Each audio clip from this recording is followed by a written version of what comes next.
muito falar sobre espiritualidade. Você precisa cuidar da sua espiritualidade. Nós precisamos trabalhar a nossa espiritualidade.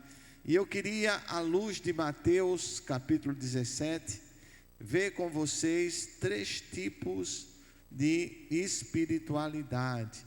E aí você olhar para a sua vida e vamos ver onde é que você se encaixa nessas espiritualidades que a palavra de Deus trata para nós. Queridos, o ser humano, ele é um ser religioso. O ser humano, desde os tempos mais remotos da história do ser humano, do homem, por assim dizer, desde os tempos mais distantes de nós, os povos levantavam altares. Há povos que não têm leis, há povos que não têm governo, há povos que não têm economia, há povos que não têm escola, mas jamais há um povo que não tenha religião. O homem tem sede do eterno. Já dizia Agostinho, Deus colocou dentro de nós uma porção da eternidade. O homem, ele tem esta sede do eterno, esta sede colocada pelo próprio Deus, e cada religião, ela busca oferecer ao homem o caminho de volta para Deus. Cada religião, não estou entrando aqui no mérito, mas o objetivo de cada religião é levar o homem num caminho de volta para Deus. Só que as religiões, elas são a repetição do fracasso lá da Torre de Babel. Lembra da Torre de Babel, lá em Gênesis? Quando os homens se reuniram e disseram, vamos fazer uma torre tão alta para chegarmos ao céu. As religiões, com os seus métodos de querer levar o homem a Deus, elas têm se transformado no fracasso da Torre de Babel. O ser humano é um ser religioso, mas também o ser humano é um ser confuso espiritualmente. No mesmo tempo que o ser humano é religioso, que ele busca a Deus, ele tem esta confusão espiritual. Só existem 2 religiões do mundo. Pastor, eu conheço tantas. Só existem 2 religiões do mundo. A revelada é aquela criada, a revelada, e aquela criada pelo próprio homem. As demais vão estar debaixo desse guarda-chuva. A revelada é aquela que veio do céu para nós. É aquela que veio de Deus. A revelada, ela abre o caminho a partir do céu. A religião criada pelo próprio homem, ela quer criar um caminho para o céu a partir da terra. O cristianismo é a revelação que o próprio Deus faz de si mesmo. O próprio Deus se revela ao homem na sua palavra.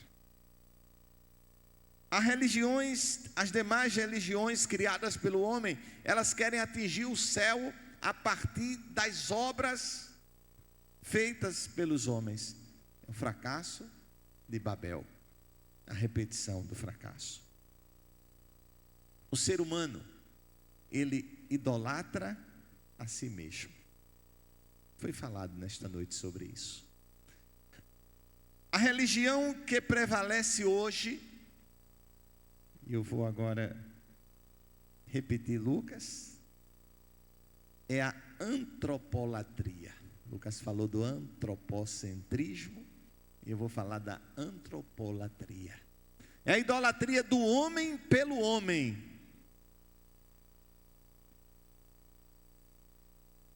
Na pregação contemporânea, na pregação que nós ouvimos dos nossos dias, Deus é quem está a serviço do homem, e não o homem a serviço de Deus.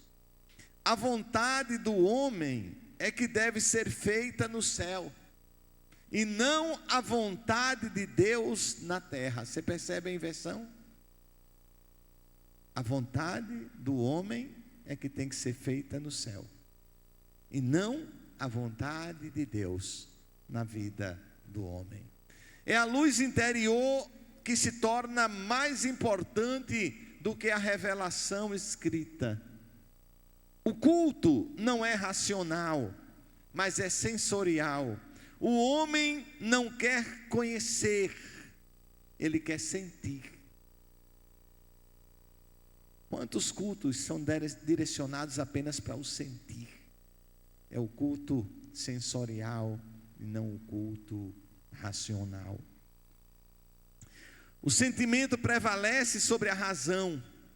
As emoções assentaram-se no trono, e a religião, aí sim, ela tem se transformado no ópio, no entorpecente que anestesia a alma e coloca em sono profundo as grandes inquietações da alma. Onde estão as inquietações, a busca pelo eterno, estão entorpecidas pelo antropocentrismo, pela idolatria do homem pelo homem, pela antropolatria.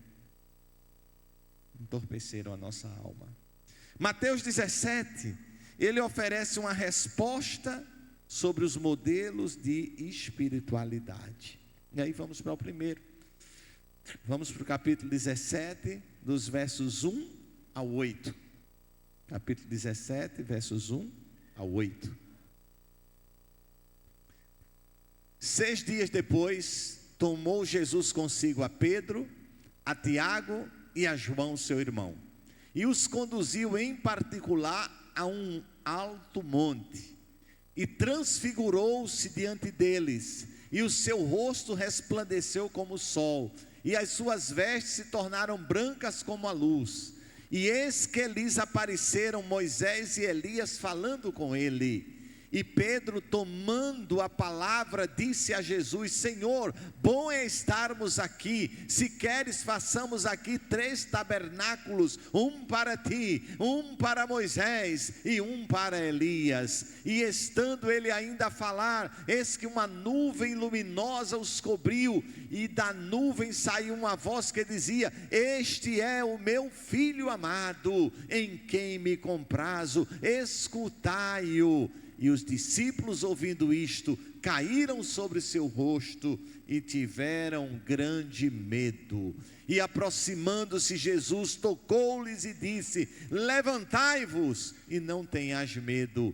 E erguendo eles os olhos, ninguém viram senão a Jesus.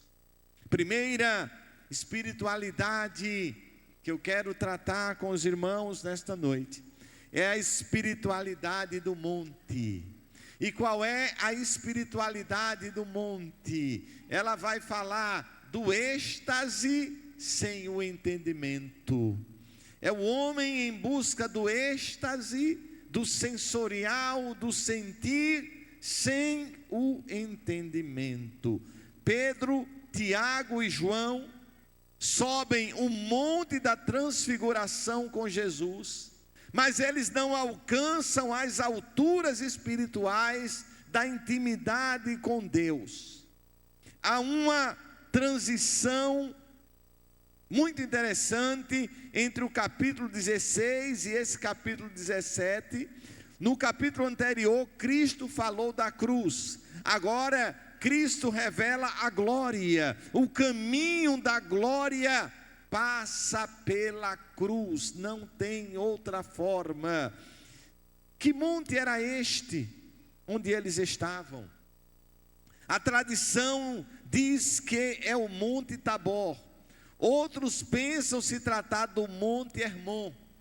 Mas, meus queridos e amados, a geografia aqui, ela não é relevante para nós, já que não se pensa em peregrinações. A fé no Senhor vivo, que está presente em todos os lugares, faz com que os montes sagrados entrem em esquecimento.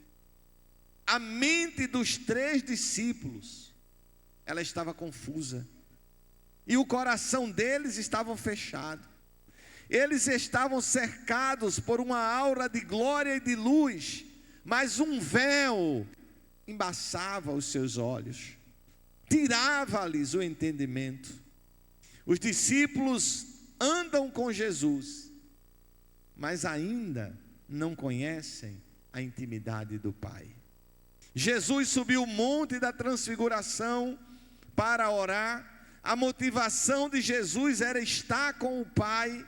A oração era o oxigênio da sua alma. Todo o seu ministério de Jesus foi regado de intensa e perseverante oração. Jesus está orando, mas em momento nenhum os discípulos estão orando com ele. Eles não sentem necessidade nem prazer na oração. Eles não têm sede de Deus. Eles estão no monte, mas eles foram levados ao monte, mas eles não estão alimentados pela mesma motivação que Jesus está. Os discípulos estão diante da manifestação da glória de Deus, mas em vez de orar, eles dormem. Lucas 9, 28 e 29 vai nos dizer isso, vai nos trazer este detalhe. Lucas capítulo 9, versos 28 e 29, ele vai nos dizer o seguinte: cerca de 8 dias depois de proferidas suas palavras, tomando a Pedro, João e Tiago, subiu ao monte com o propósito de orar. E aconteceu que enquanto ele orava, a aparência do seu rosto se transfigurava e suas vestes se resplandeciam de brancura. Jesus foi transfigurado porque orou. E os discípulos não oraram e por isso não foram. Os discípulos, eles foram apenas espectadores, porque não oraram, ficaram agarrados ao sono. A falta de oração pesou-lhe as pálpebras e cerrou-lhes o entendimento. Alguém já disse que um santo de joelhos, ele pode mais do que qualquer filósofo na ponta dos pés. As coisas mais santas, as visões mais gloriosas e as palavras mais sublimes, elas encontram guaridas no coração daqueles que oram, daqueles que buscam ao Senhor. Os discípulos experimentaram um êxtase, mas não tiveram discernimento espiritual. Os discípulos contemplaram 4 fatos milagrosos: a transfiguração do rosto de Jesus, a aparição em glória de Moisés e Elias, as nuvens luminosas que os envolveu e a voz do alto que trovejava em seus ouvidos. Nenhuma assembleia na terra jamais foi tão esplendidamente representada. Lá estava o Deus Trino, Moisés, Elias, ali estava o maior legislador, Moisés, o maior profeta, e lá estavam Pedro, Tiago e João, os apóstolos mais íntimos de Jesus. E apesar de estar envolvidos num ambiente de milagres, faltou a eles o discernimento em 4 questões básicas. Em primeiro lugar, eles não discerniram a centralidade da pessoa de Cristo. Eles estavam focados em Moisés, estavam focados em Elias, e é como se Deus interferisse e dissesse: este é o meu filho amado, escutai-o. Deus estava dizendo: olha, aqui está quem é maior do que Moisés. Moisés é o grande legislador, mas aqui está quem é maior do que Moisés. Elias foi o maior dos profetas, mas aqui está quem é maior do que Elias: Jesus Cristo. E os discípulos, eles estavam confusos. Eles queriam construir 3 tendas, dando a Moisés e a Elias a mesma importância que eles estavam dando a Jesus. Vamos construir 3 tendas, uma para Moisés, uma para Elias e uma para Jesus. E Deus diz: ó, este é o meu filho. Meus queridos e amados, como o restante do povo, eles também estão confusos quanto à verdadeira identidade de Jesus Cristo. Jesus é o Rei dos Reis, o Senhor dos Senhores. Ele é maior do que todos. Vamos olhar agora para o segundo momento. Em segundo lugar, eles não discerniram a centralidade da missão de Jesus Cristo. Esta precisava ser distribuída por todos. Meus queridos e amados, a adoração do monte, ela não teve o discernimento que deveria ter. Segundo lugar de adoração, a adoração, a espiritualidade do vale. Primeira espiritualidade do monte, êxtase sem discernimento. Segunda espiritualidade do vale, discussão sem poder. Eu apenas vou citar, não vou ler, Mateus 17, do 14 a 21. Enquanto acontecia lá no alto, lá no monte, a espiritualidade do monte, sem entendimento, acontecia embaixo a discussão sem poder. Os 9 discípulos de Jesus estavam no vale, cara a cara com o diabo, sem poder espiritual, colhendo um fracasso espiritual, discussão sem poder. Há quantas discussões sem poder nos nossos dias? Quantas discussões sobre o que está certo, o que está errado, o que deve ser desse jeito, de outro jeito, dessa maneira, de outra maneira, mas falta o poder espiritual, falta o poder do alto, falta o poder de Atos 1:8 que diz: mas recebereis poder ao descer sobre vós o Espírito Santo e ser-me-eis testemunhas, não somente em Jerusalém, mas em toda a Judeia, Samaria e até os confins da terra. E a terceira espiritualidade que eu quero compartilhar com você é a espiritualidade de Jesus Cristo. A transfiguração foi uma antecipação da glória, um vislumbre, um ensaio de como seria no céu. A palavra transfigurar, a origem dela no grego é metamorfose. É transformar-se de dentro para fora. Esta não é uma mudança meramente de aparência, mas é uma mudança completa de forma. E a ideia aqui é mudar de figura. Muitas vezes os discípulos viram Jesus empoeirado, viram Jesus faminto, mas eles nunca viram Jesus como uma labareda, como eles estavam vendo agora. Meus queridos, por alguns momentos, todo ele estava permeado de luz. Aprendemos aqui algumas verdades. A espiritualidade de Jesus ela é fortemente marcada pela oração. A oração, ela marcou o ministério de Jesus, mesmo sendo Deus, mas enquanto em forma humana, Jesus sempre esteve buscando a oração, sempre esteve na presença de Deus. Em segundo lugar, em resposta à oração de Jesus, o Pai confirmou: este é o meu filho. O Pai estava confirmando o seu ministério, o ministério de Jesus Cristo, como Rei dos Reis e Senhor dos Senhores.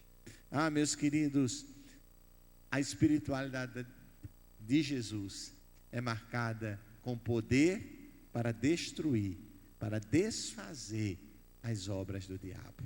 Onde tem obra do diabo, Jesus pode desfazer. Onde tem obra maligna, Jesus pode desfazer. Então nós precisamos viver a espiritualidade não do monte, a espiritualidade não do vale, mas a espiritualidade de Jesus, que é a espiritualidade de poder do alto, é a espiritualidade de unção do Espírito Santo para libertar, para transformar, para dar vida e vida em abundância. Fica de pé em nome de Jesus. Estamos concluindo. Como você tem praticado a sua espiritualidade?